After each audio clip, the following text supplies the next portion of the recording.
On an August morning in 1902, construction workers arrived at a promontory overlooking the Atlantic Ocean in Newport, Rhode Island. They came to build what their employer called a summer cottage, though the blueprints revealed something closer to a palace. The site had been empty land, purchased for an amount that would have supported a working-class family for generations. Now it would become Rosecliff, 40 rooms of white terracotta designed to imitate the Grand Trianon at Versailles. The woman who commissioned it, Theresa Fair Oelrichs, was the daughter of a silver mining fortune. She had married into old money and now intended to demonstrate that new money, when deployed with sufficient ambition, could rival the European aristocracy that East Coast elites tried so desperately to imitate. Theresa Fair was born in 1871 in Virginia City, Nevada, a mining town that existed solely because of the Comstock Lode, one of the richest silver deposits ever discovered in America.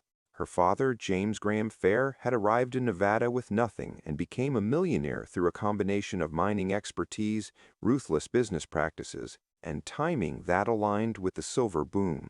By the time Theresa was born, Fair owned controlling interests in multiple mines and was extracting wealth from the earth at a scale that transformed him from prospector to magnate. The money came from the labor of thousands of miners who worked in conditions that shortened their lives, inhaling silica dust and mercury vapor, descending into shafts where temperatures exceeded 100 degrees and cave-ins could bury entire crews without warning. The Comstock mines were death traps engineered for maximum extraction.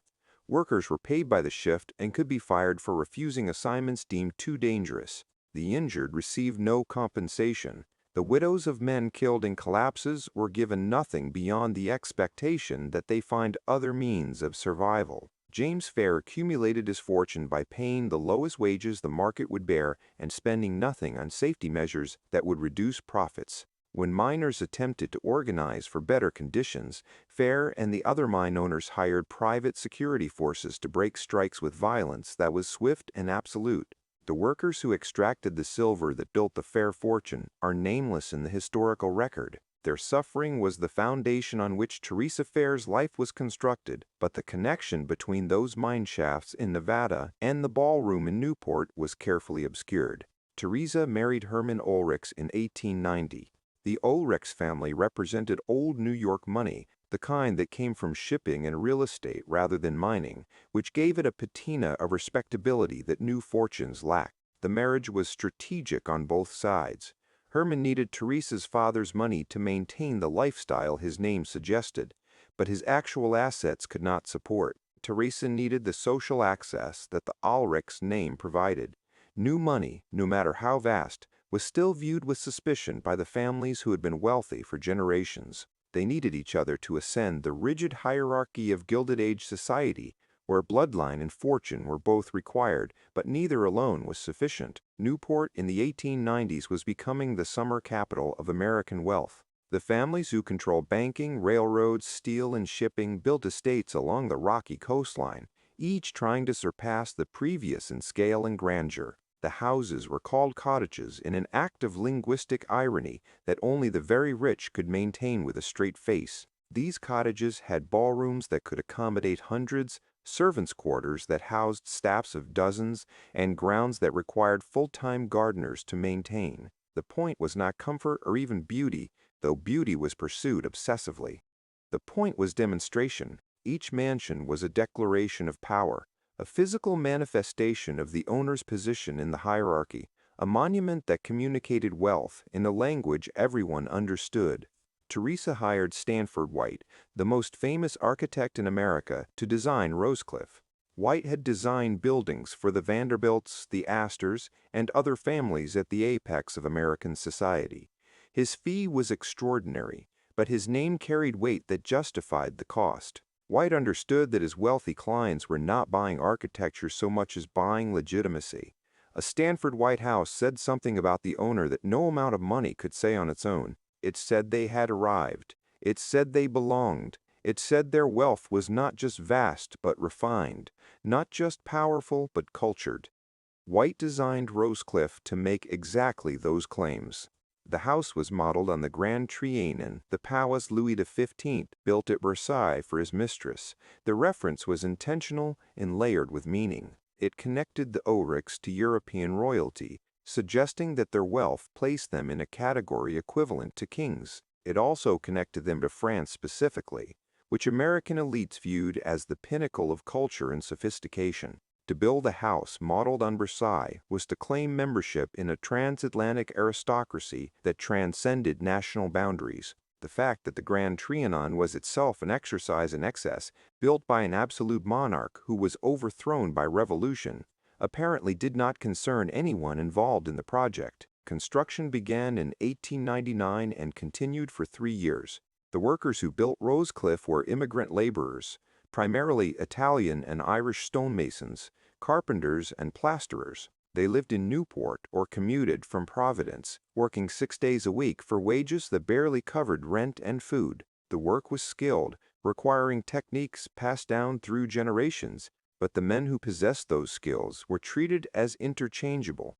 If a worker was injured on the job, he was replaced. If he complained about conditions or pay, he was replaced. The building of Rosecliff employed hundreds of workers over 3 years, and not one of their names appears in the official history of the house. They are mentioned only collectively, as labor, as a line item in the construction budget between materials and furnishings. The exterior walls were covered in white terracotta, a material that had to be manufactured in New Jersey and shipped to Newport. The interior featured carved wood paneling imported from Europe, marble floors cut from Italian quarries, and crystal chandeliers commissioned from craftsmen in France. Every element was chosen for its expense and rarity. The ballroom, which could accommodate 200 guests, had a ceiling covered in gold leaf and walls lined with mirrors that multiplied the space visually and created an effect of infinite grandeur. The room was designed for balls, for dancing, for performances that demonstrated the Oelrichs' position at the center of Newport society. Theresa filled Rosecliff with furniture and art, purchased from European dealers who specialized in supplying American millionaires with objects that carried aristocratic provenance. The authenticity of these provenances was often dubious, but authenticity mattered less than the appearance of authenticity. A chair that was said to have belonged to a French duchess was valuable, whether or not it actually had. The claim was what mattered, the suggestion of connection to old-world nobility, the implication that the Oelrichs moved in circles where such objects were casually acquired and displayed. The cost of building and furnishing Rosecliff exceeded $2.5 million, an almost incomprehensible sum in 1902. To put it in perspective, the average American worker earned less than $500 per year. The money Theresa spent on Rosecliff could have supported 5,000 families for a year. The workers who built the house would have had to work for 5,000 years to earn what was spent on its construction. These comparisons were not made at the time, or if they were made, they were not considered relevant. The Oelrichs and their peers operated in an economic reality so disconnected from ordinary life that the numbers had no shared meaning. $500 was a year's wages to a worker and a trivial expense to Theresa. $2.5 million was an impossible fortune to a worker and a reasonable cost for a summer house to Theresa. The house was completed in 1902, and Theresa immediately began hosting events that became legendary in Newport society. The balls at Rosecliff were elaborate productions requiring weeks of planning and staffs of dozens to execute. Musicians were hired from New York and Boston. Caterers prepared meals that required ingredients sourced from across the country and Europe. Florists decorated the house and grounds with arrangements that cost more than most families earned in months. Guests arrived in carriages and later automobiles, wearing clothing that cost more than most people's annual rent, to spend an evening dancing and dining in a house that had been built solely to impress them. The most famous ball at Rosecliff occurred in 1902, shortly after the house was completed. Theresa hosted what she called a white ball, requiring all guests to wear white costumes. The ballroom was decorated entirely in white flowers. The servers wore white uniforms. The food was designed to be white, or as close to white as culinary art could achieve. The effect was meant to be ethereal and elegant, a visual spectacle that guests would remember and discuss for years. Contemporary accounts describe it as the social event of the season, a triumph that secured Theresa's position as one of Newport's great hostesses. What those accounts do not mention is the labor required to create that spectacle. The flowers had to be grown in greenhouses, cut, transported, and arranged by workers who spent days preparing the displays. The food required teams of cooks working around the clock in the days before the ball. The servers who moved through the ballroom in their white uniforms had been hired for the night, paid a few dollars for their work, and dismissed when the last guest departed. The musicians packed their instruments and took the last train back to Boston or New York.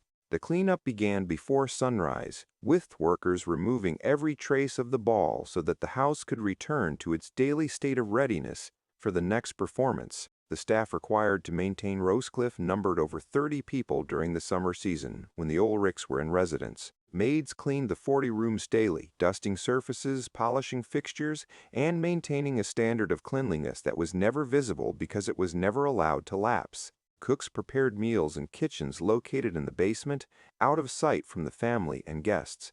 Groundskeepers maintained the lawns and gardens, trimming hedges and replanting flowers according to Theresa's changing preferences. Laundresses washed and pressed the linens, the tablecloths, the clothing, the curtains, all of it requiring hand washing and ironing that took hours of labor to complete.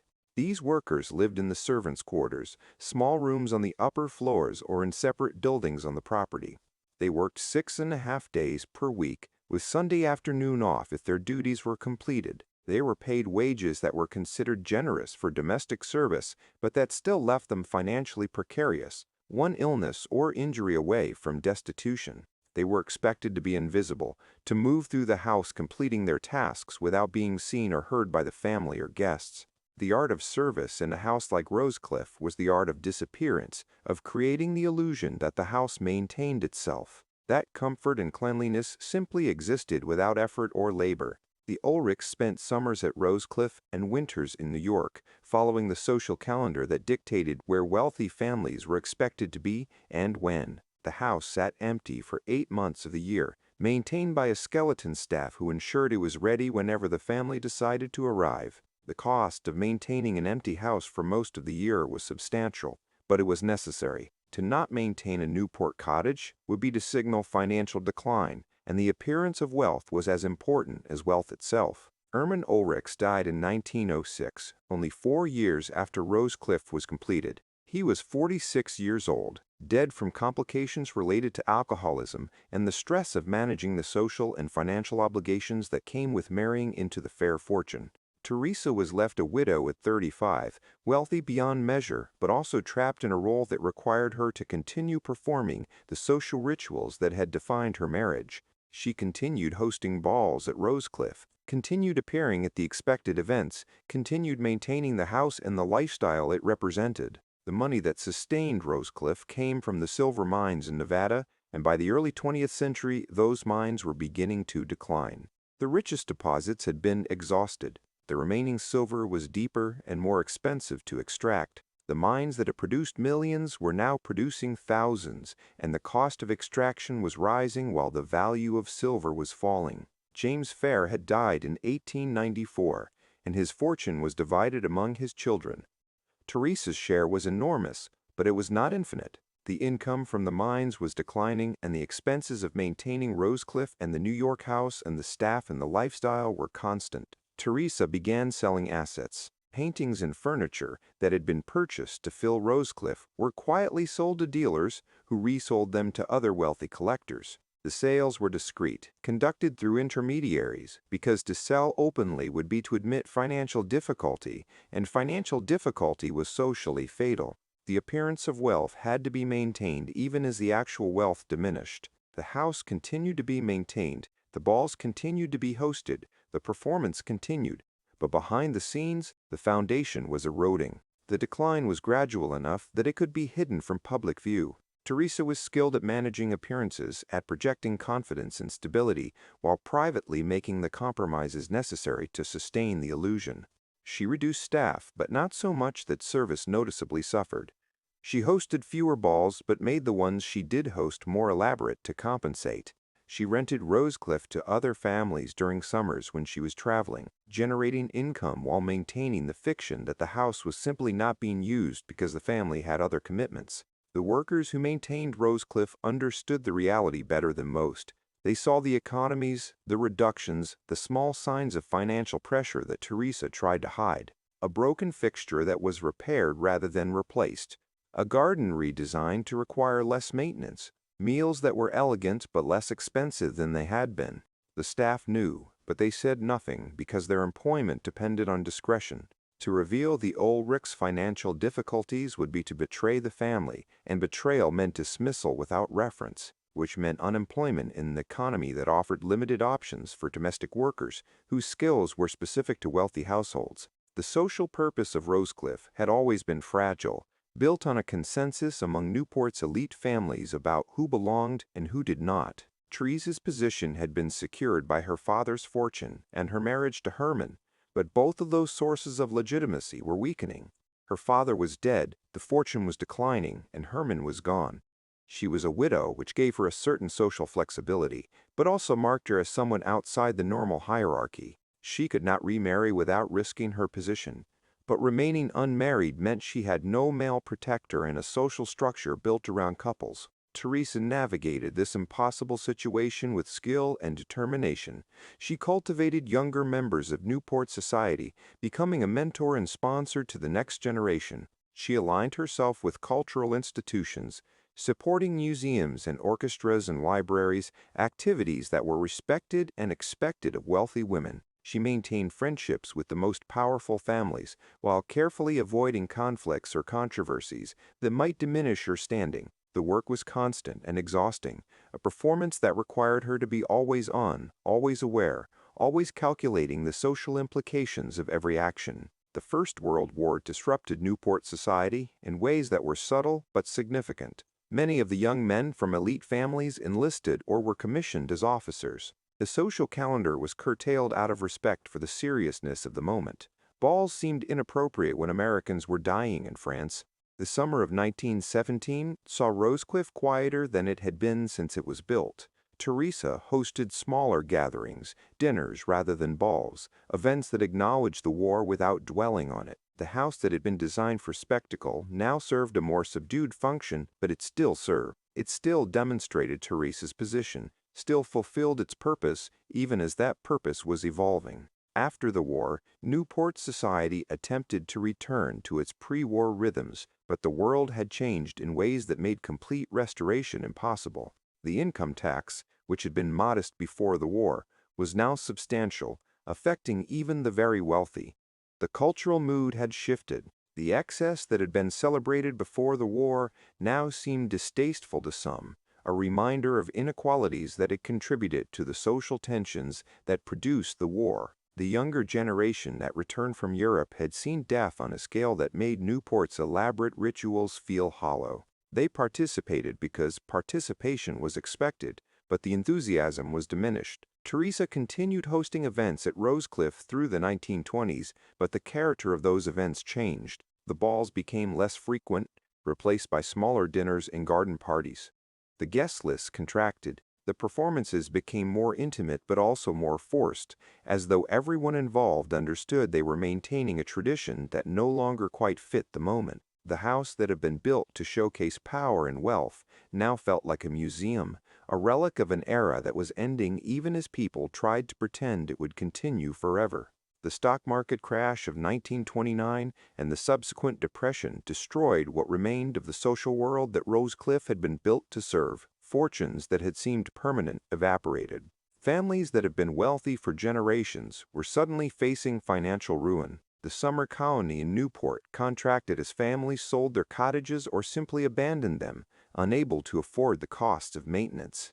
The workers who had staffed these houses lost their positions and found few alternatives in an economy where unemployment reached 25%. Theresa managed to hold on to Rosecliff through the Depression, but just barely. She sold more assets, reduced staff to a minimum, and rented the house whenever possible to generate income. The house that had hosted balls for 200 now sat empty most of the time, too expensive to heat, too large to maintain properly with the reduced staff. The gardens, which had been immaculate, became overgrown. The paint on the exterior began to peel.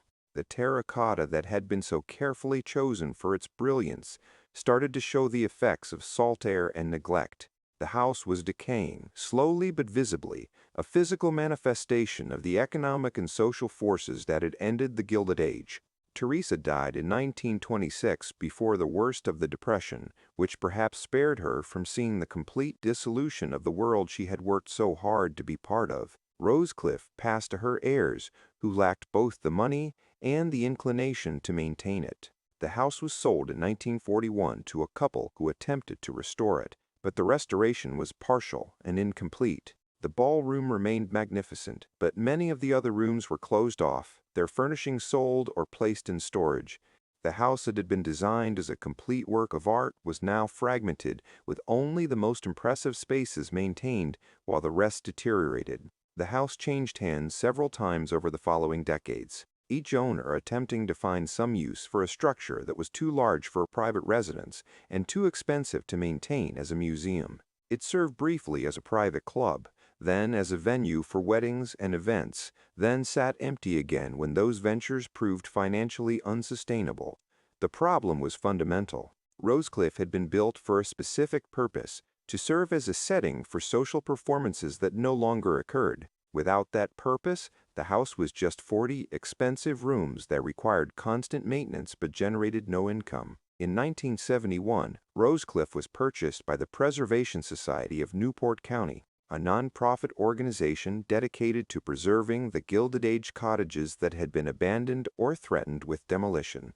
The society opened the house to the public as a museum, charging admission to tour the rooms and grounds. The revenue from admissions covered some, but not all, of the maintenance costs, with the deficit made up through donations and grants. The house that had been private, designed specifically to exclude the public, was now accessible to anyone who could afford the modest admission fee. The museum presents Rosecliff as a masterpiece of Gilded Age architecture and design, which it undeniably is. The tours focus on Stanford White's genius, Theresa's refined taste, the beauty of the ballroom, the elegance of the gardens. The narrative emphasizes artistry and culture, the achievement of creating something so beautiful and maintaining it for future generations to appreciate. This narrative is accurate but incomplete. It presents the house as though it existed independent of the economic and social systems that produced it, as though its beauty was not built on exploitation and suffering that extended from the silver mines of Nevada to the servants' quarters of Rosecliff itself. The workers who built Rosecliff are not named in the museum exhibits. Their labor is mentioned in passing, if at all, as a logistical detail rather than a human reality. The conditions they worked under, the wages they were paid, the lives they lived beyond the construction site, all of this is absent from the official history. The servants who maintained the house for decades are similarly invisible. Their experiences reduced to generic descriptions of domestic service that emphasize hierarchy and ritual while obscuring the actual work involved and the economic vulnerability that work produced.